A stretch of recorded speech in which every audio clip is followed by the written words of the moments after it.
4 years ago, a 7 months pregnant woman pounded desperately on the locked bedroom door of her burning home, screaming for her husband to save her.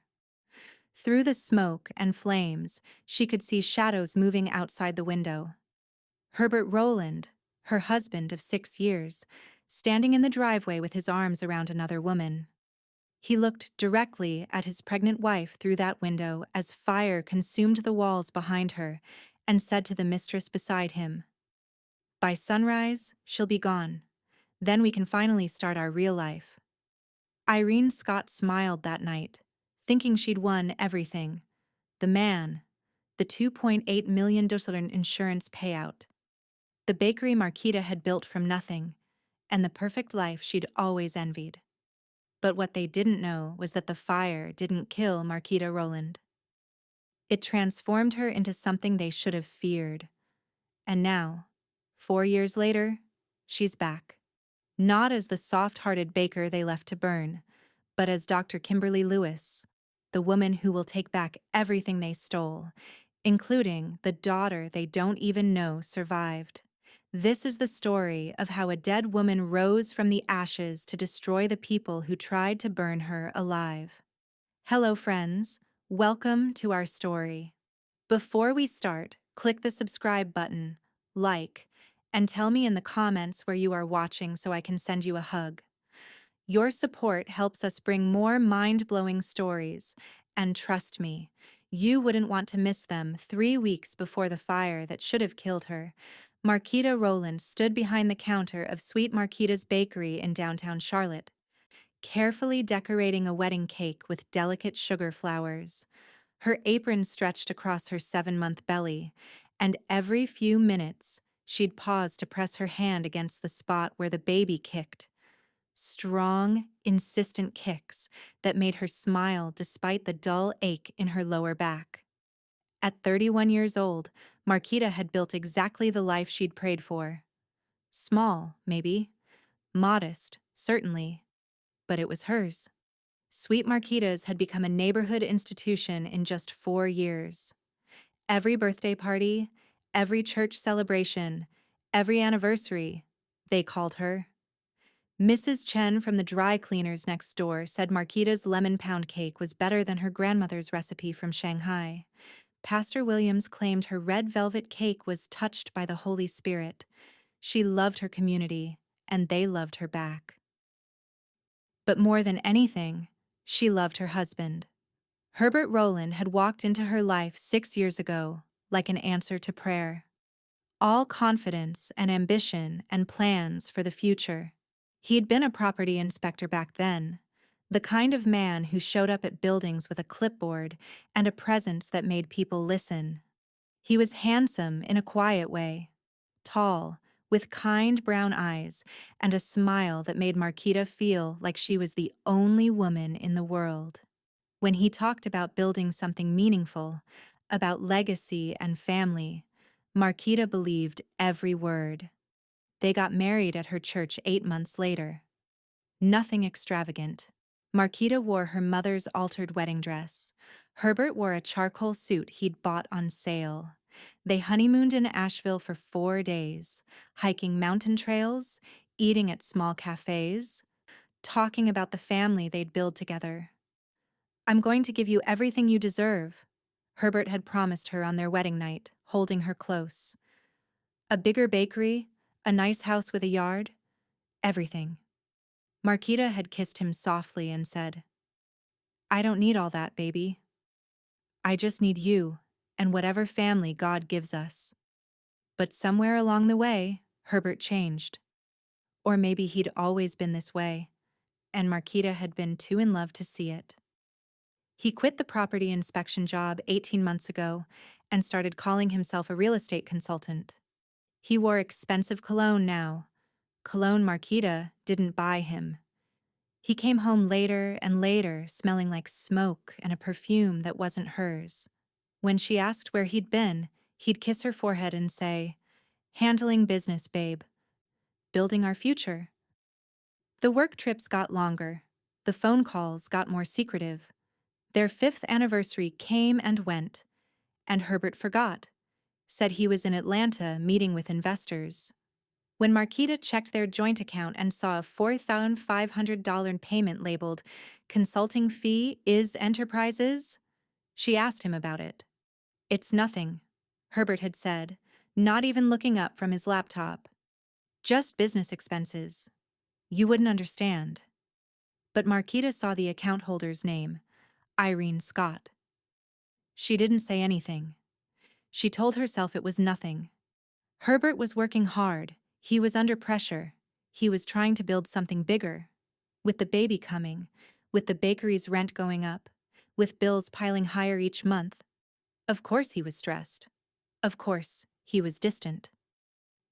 Family first, Marquita whispered to herself as she piped that final sugar flour onto the wedding cake, her hand resting protectively on her belly.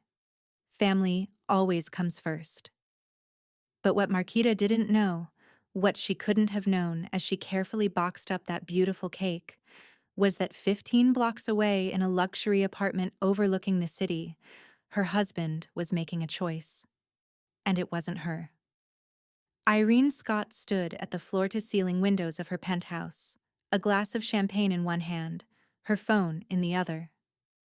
She was stunning in the way that commanded attention: flawless brown skin, long, natural curls that cascaded down her back, a body sculpted by daily Pilates sessions, and a personal trainer she considered an investment.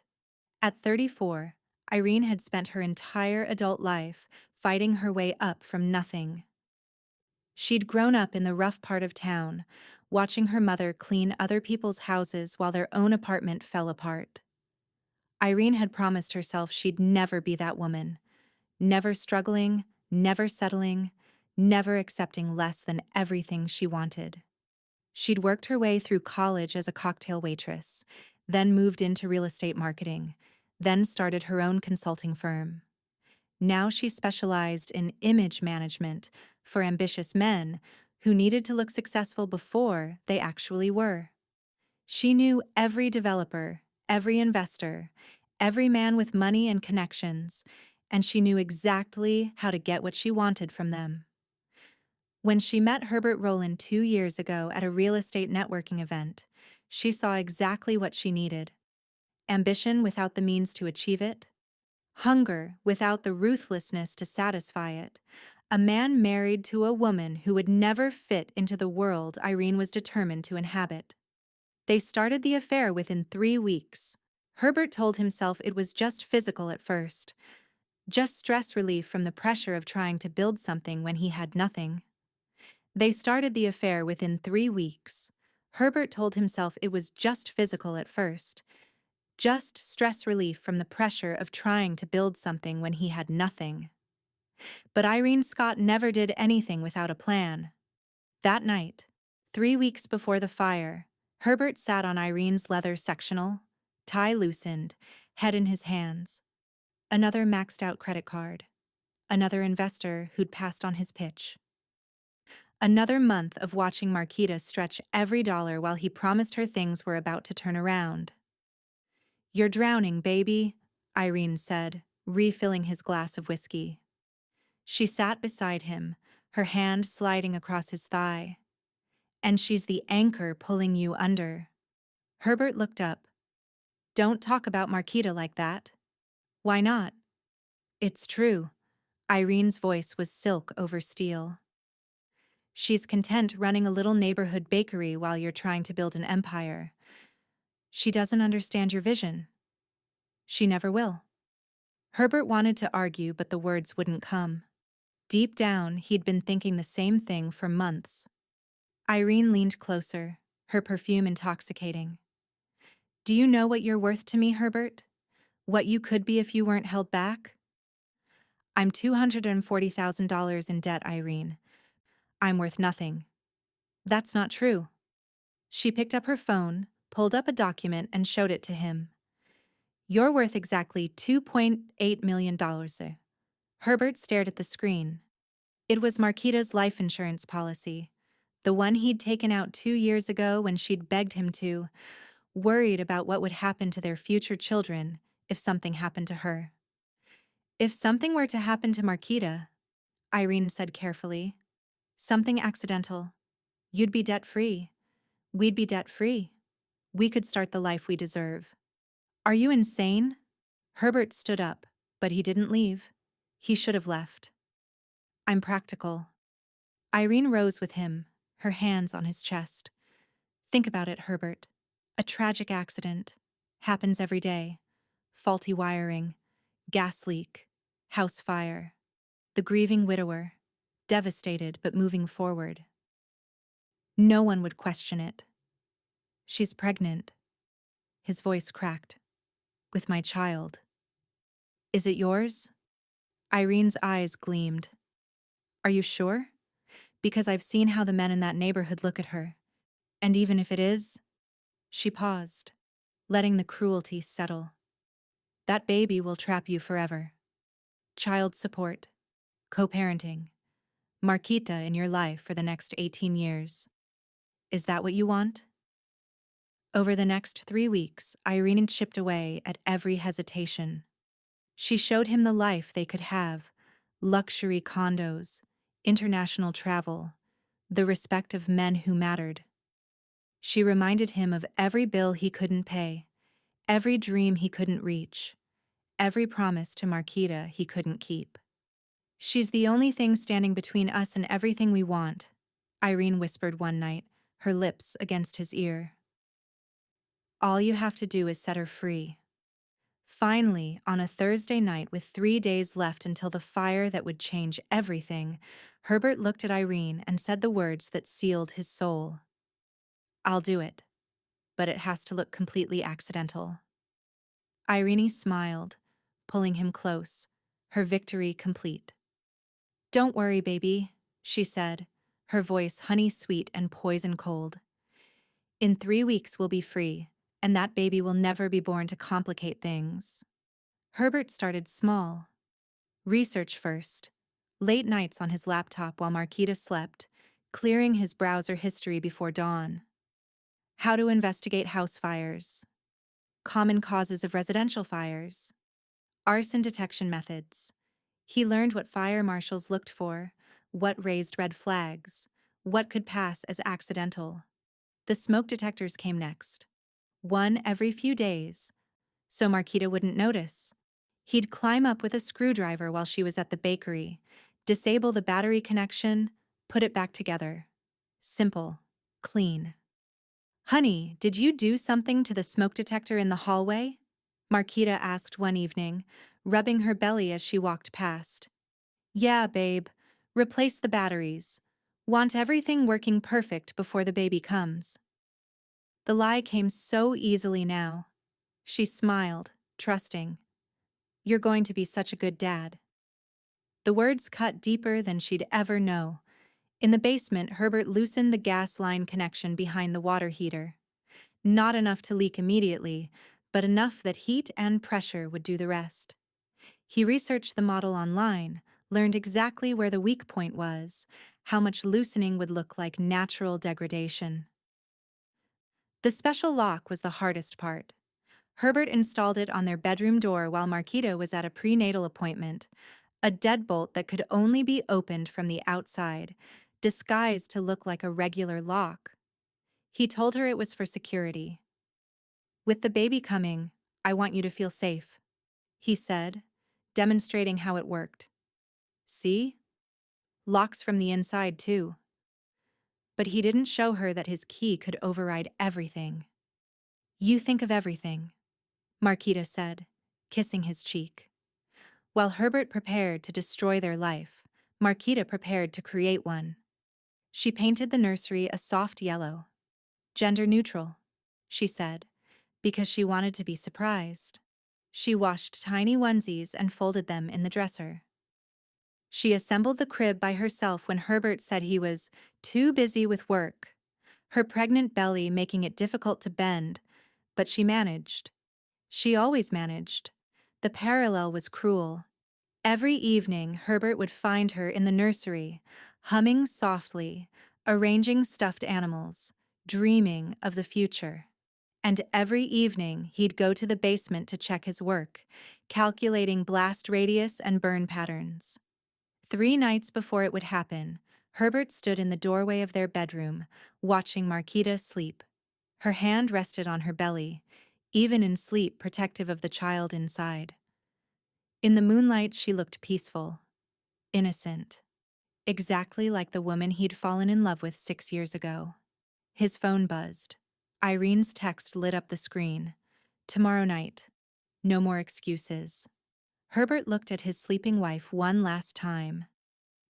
Tomorrow night, he whispered into the darkness, his voice breaking. I'm sorry. The night came too fast and not fast enough. You look exhausted, baby, Herbert said at dinner, his voice gentle, practiced. Why don't you go to bed early? You need rest. Marquita nodded, one hand pressed to her lower back. The baby's been kicking all day. I think she knows I'm stressed about the bakery's electrical inspection tomorrow. Don't worry about that, Herbert said, and the irony nearly choked him. Everything's going to be fine. He waited until her breathing deepened, until he was certain she was in deep sleep. Then he moved. The basement was cold.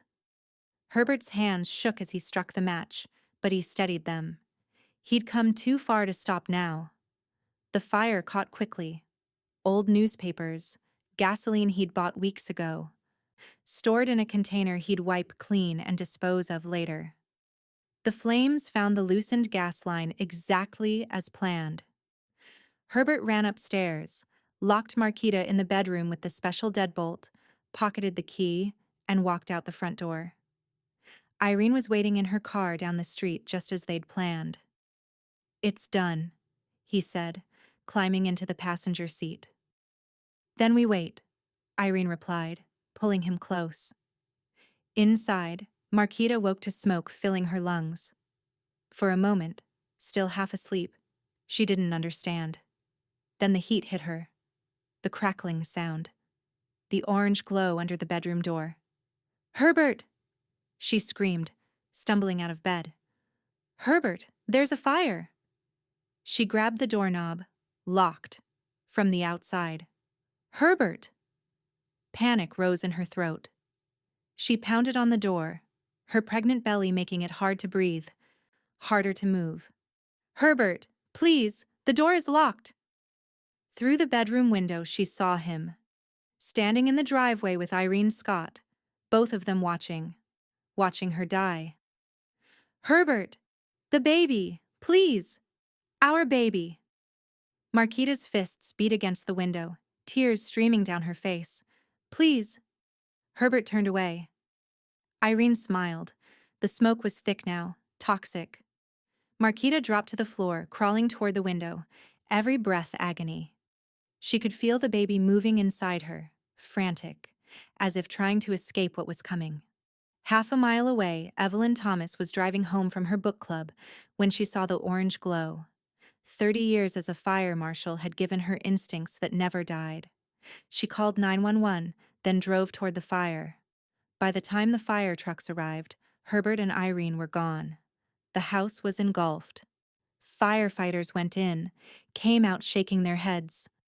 One casualty, the captain reported. Female, 7 months pregnant, couldn't reach her in time.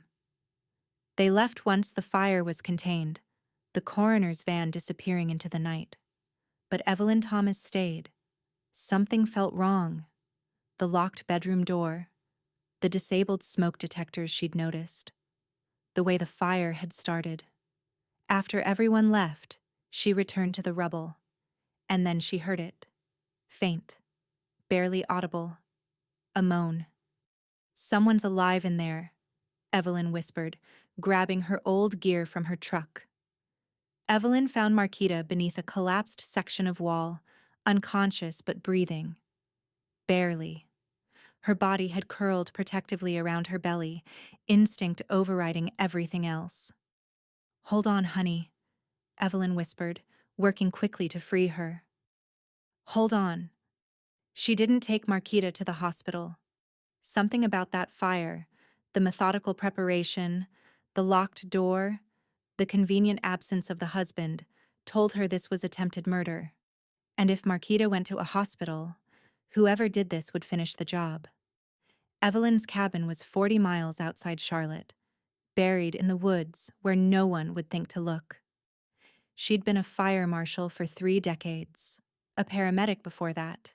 She had medical supplies. She had skills. What she didn't have was time. Marquita's body, traumatized by smoke inhalation and heat, went into premature labor that night. Evelyn delivered the baby on her kitchen table while Marquita remained unconscious. A tiny girl, barely 4 pounds, her cry weak but present. "You're alive?" Evelyn whispered, wrapping the infant in blankets. "You're both alive." But keeping them both hidden was impossible. The baby needed a NICU, proper care. And if Herbert thought his wife and child had survived, he'd come back to finish what he started. Evelyn made the hardest decision of her life. She drove to Charlotte Memorial Hospital at 3 a.m., walked into the emergency entrance, and placed the baby in the arms of a shocked nurse. "She needs help," Evelyn said. "Her mother can't care for her. Keep her safe." Then she disappeared before questions could be asked. The baby, eventually named Ariella by her foster then adoptive family, the Morrisons, survived. Thrived even. 3 weeks later, Marquita woke up in Evelyn's cabin, her body broken, her baby gone. "Where is she?" Those were her first words, raspy from smoke damage. "Where's my baby?" "Safe," Evelyn said firmly. "And she needs to stay that way. Your husband tried to kill you, Marquita. He locked you in that room to burn alive." Evelyn showed her the evidence she'd collected. Photos of the disabled smoke detectors, the tampered gas line, the special lock. Everything Herbert had thought was so careful, so clever, captured by a retired fire marshal who knew exactly what to look for. "If he finds out you survived, he'll try again," Evelyn said. "If he finds out about the baby, she's a loose end. The only way to protect her, to protect yourself, is to disappear." Marquita looked at her reflection in the small mirror Evelyn held up. Burns scarred the left side of her face.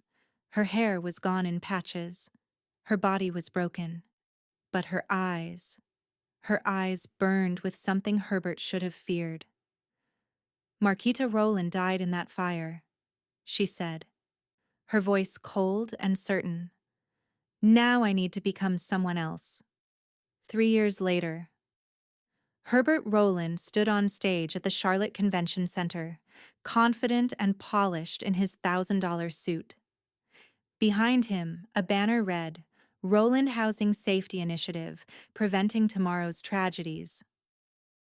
"My wife died in a house fire," he told the crowd, his voice breaking at exactly the right moment. 7 months pregnant. Both of them are gone because of faulty wiring, disabled smoke detectors, a tragedy that could have been prevented. The audience murmured sympathetically. They didn't know Herbert had cashed a $2.8 million insurance check. They didn't know he was living in a penthouse with Irene Scott, vacationing in Bali, driving a Mercedes he'd bought with blood money. They thought he was a hero. Irene watched from the front row, diamonds glittering at her throat. She'd gotten everything she wanted: the man, the money, the life she'd clawed her way up to claim. Marquita's ghost had made them rich. Neither of them noticed the woman in the back row taking notes. Dr. Kimberly Lewis had credentials that looked perfect. Degrees in fire science and forensic investigation from respected universities. A decade of experience consulting on arson cases. Glowing recommendations from people who didn't exist, but whose digital footprints were impeccable. Evelyn had connections. Money could buy expertise. And Marquita had spent 3 years learning everything Herbert had tried to do to her and how to prove it. The plastic surgery had been subtle, enough to change her appearance, not enough to look dramatic. Skin grafts had repaired the burn scars. Her hair, now cut short and dyed auburn, framed a face Herbert wouldn't recognize. But her eyes, those hadn't changed. When Kimberly interviewed for the consulting position at Roland Housing Safety Initiative, Herbert shook her hand and smiled. Dr. Lewis, your credentials are impressive. We'd be lucky to have you. The honor's mine, Kimberly said, holding his gaze. Fire safety is deeply personal to me. Something flickered in Herbert's expression. Recognition, maybe, or just unease. But it passed. Irene was less convinced. That evening, she cornered Herbert in their penthouse. Something about her eyes, Irene said, pacing. The way she looked at you. You're being paranoid. Am I? Look at her hands, Herbert. Irene pulled up Kimberly's photo on her phone. The way she stands. What if... Marquita is dead, Herbert snapped. You saw that fire. No one survived. But alone in his office that night, Herbert pulled up news footage from 4 years ago. The burned-out house. The coroner's report. The funeral he'd attended, playing the devastated widower. Marquita was dead. She had to be. Meanwhile, in her modest apartment across town, Kimberly spread files across her kitchen table. 4 years of evidence, building a case brick by brick. Financial records, insurance documents, photos of the crime scene Evelyn had preserved. She picked up one photo, hands trembling. A little girl with dark curls and warm brown eyes playing in a park. Ariella, 4 years old now. Beautiful. Alive. Her daughter. The child she'd felt kick inside her while flames surrounded her. The baby she'd given birth to while unconscious. Never held. Never kissed. A tear fell onto the photo. Soon. Baby girl, Kimberly whispered. Soon. The Roland Housing Safety Initiative's annual charity gala was Irene's idea. Good publicity, tax write-offs, and a chance to remind Charlotte's elite that she and Herbert had arrived. We're inviting children from local foster programs, Irene announced at the planning meeting. Optics are important. Show we care about vulnerable kids. Kimberly's heart stopped when she heard foster programs, which meant there was a chance.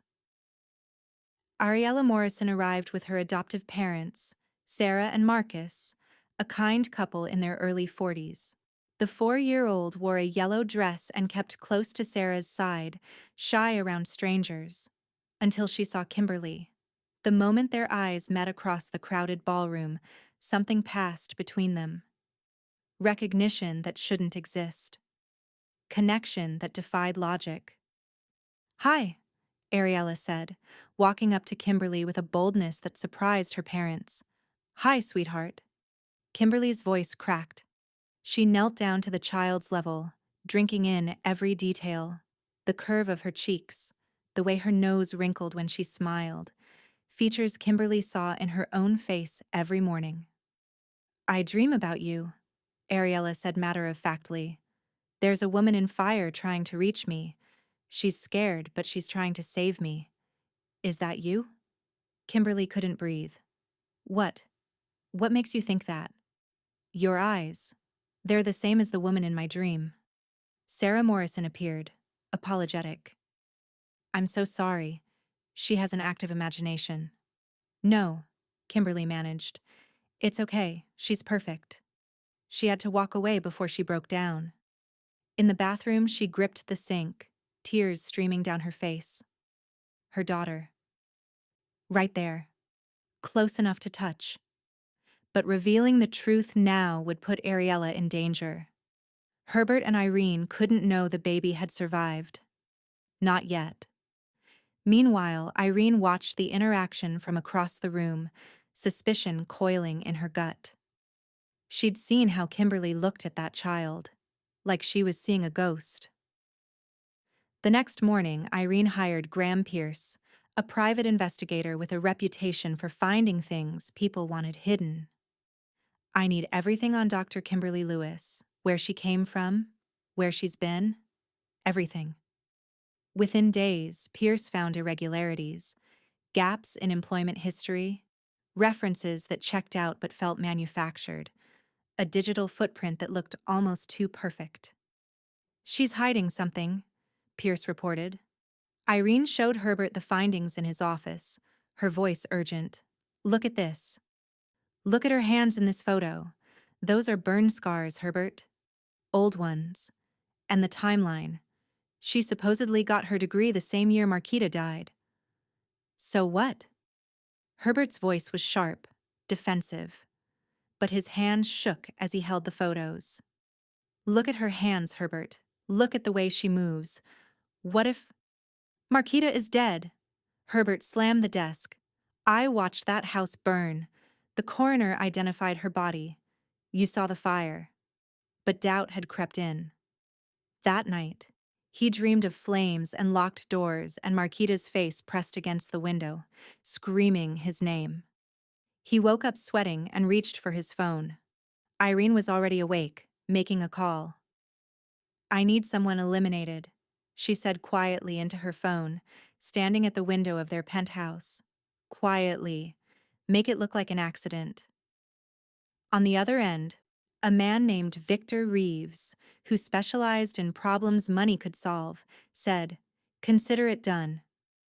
Kimberly's brakes failed on Highway 74, just outside Charlotte. The car careened into a guardrail at 60 miles an hour, metal screaming as she fought the wheel. Training from Evelyn, endless hours learning evasive maneuvers, preparing for this exact scenario saved her life. She walked away with bruises. The mechanic found the brake line had been cut. Someone wanted you dead, Evelyn said that night, her voice grim. We're out of time. We move now. Kimberly called Herbert the next morning. Mr. Rowland, I've discovered something about the fire that killed your wife. New evidence. We need to meet. Herbert agreed. His office, after hours, private. He insisted Irene be there. Perfect. They arrived at 8 p.m. to find Kimberly waiting in Herbert's office, a file folder on the desk between them. Evelyn had planted recording devices in every corner, in the smoke detector, behind the picture frames, inside the desk lamp. Everything they said would be captured. What evidence? Herbert asked, trying to sound casual. Kimberly opened the folder. Photos of the burned house, the disabled smoke detectors, the tampered gas line, the special lock. These were taken the night of the fire, she said calmly. Tell me, Mr. Rowland, why were all the smoke detectors in your home disabled before the fire started? Herbert's face paled. I don't know what you're talking about. What about the gas line? Forensic analysis shows it was deliberately loosened. You don't know that. And the lock on the bedroom door. A deadbolt that could only be opened from the outside. Your wife couldn't have locked herself in. Kimberly's voice hardened. Unless someone locked her in. Someone who wanted her to burn. Irene stepped forward. These are serious accusations. Who the hell do you think you are? How would you even know these details? Herbert demanded. The fire marshal's report didn't mention... Because I was there, Herbert. Silence. Kimberly removed her glasses. In the fluorescent light, her eyes, those eyes that hadn't changed, stared directly into Herbert's soul. I was in that room, locked in, screaming for help while smoke filled my lungs, watching you stand outside with her. She gestured to Irene. Watching you choose murder. No. Herbert backed away. No, you're not. You can't be. I'm Marquita. She stood, moving around the desk toward them. Your wife. The woman you tried to burn alive for insurance money. This is insane. Irene's voice cracked. Is it? Let's talk about IR Enterprises. The consulting fees Herbert paid you. The affair. The $2.8 million policy. Kimberly's voice was steel. Let's talk about how you convinced him to kill me. Irene's hand moved to her purse.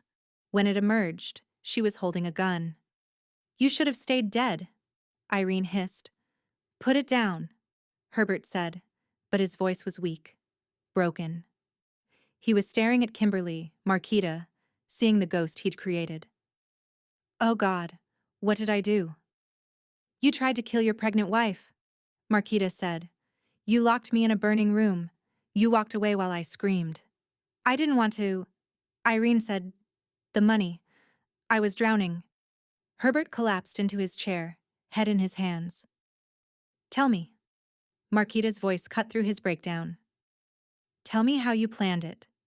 How you loosened the gas line, how you installed the lock, how you set the fire.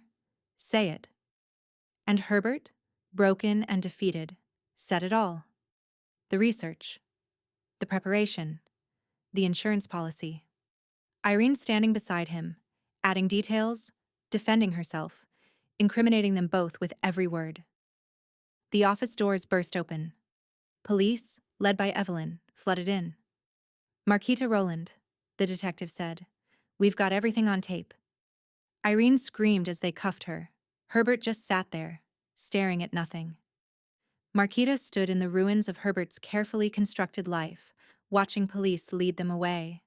Victor Reeves was already in custody, having been picked up that morning with evidence linking him to Irene and the failed brake line cut. Justice. Finally, she pulled out her phone, looked at the photo of Ariella. Now there's one more thing I need to do, she whispered. The trial lasted 3 weeks and captivated the nation. Herbert Rowland, guilty of attempted murder, arson, insurance fraud, 30 years to life. Irene Scott, guilty of conspiracy to commit murder, attempted murder, solicitation of murder, 25 years to life. Victor Reeves, guilty of attempted murder, 15 years. The media called it the Phoenix case, the woman who rose from her own ashes to destroy the people who tried to kill her. But for Marquita, there was only one moment that mattered. She sat in Sarah and Marcus Morrison's living room, Evelyn beside her for support. Ariella played with dolls in the corner, occasionally glancing at the adults with curious eyes. Ariella, Sarah said gently, this is Marquita. She's someone very special. Ariella looked up, studied Marquita's face. The woman from my dreams. Yes, baby. Marquita's voice broke. And I need to tell you something important. She knelt down, eye level with her daughter. 4 years ago, I gave birth to the most beautiful baby girl, and I loved her more than anything in the world. But bad people tried to hurt us, so someone very brave, she gestured to Evelyn, took you somewhere safe, somewhere I couldn't find you. Until now. Ariella's eyes widened. Are you my mommy? My real mommy? Tears streamed down Marquita's face. Yes, I'm your mama. I've been trying to reach you for 4 years. In the fire, Ariella whispered. You were trying to save me in the fire. I was, baby. I've been trying to reach you ever since. Ariella walked into Marquita's arms, and the reunion both women had dreamed of finally happened. Sarah and Marcus cried. Evelyn cried. Even the court-appointed social worker dabbed her eyes. The Morrisons, beautiful souls that they were, didn't fight it. They'd always known Ariella was adopted, had always known her story was complicated. They welcomed Marquita into their lives, into their family, agreeing to joint custody and gradual transition. She deserves to know both her families, Marcus said. The one who gave her life, and the one who raised her. 6 months later, Sweet Marquita's Bakery reopened in the same location where it had started, rebuilt from insurance money Marquita had rightfully claimed. This time, a small girl with dark curls helped roll out dough, her apron comically oversized. Like this, Mama? Ariella asked, concentrating hard on the rolling pin. Perfect, baby girl, perfect. Next door, the Phoenix Center opened its doors, a resource center for fire survivors, offering therapy, legal assistance, medical referrals, and hope. Evelyn ran it alongside Marquita, her retirement officially over. The sign above the door read, "From the ashes, we rise." That evening, as Marquita and Ariella decorated cupcakes for a birthday party order, Ariella looked up suddenly. "Mama, are you happy now?" Marquita looked around her bakery, rebuilt, better than before. She looked at Evelyn, who'd become the grandmother Ariella needed. She looked at the photo on the wall, Herbert and Irene's mugshots, a reminder that justice had been served. Most of all, she looked at her daughter, alive and thriving and here.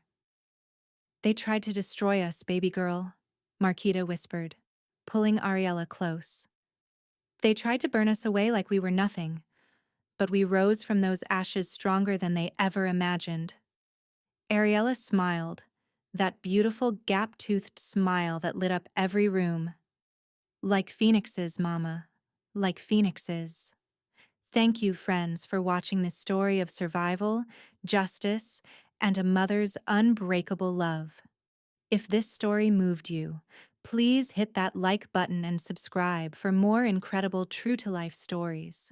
Share this video with someone who needs to hear a story about rising from the ashes. Tell us in the comments, what would you have done in Marquita's situation? We'll see you in the next video.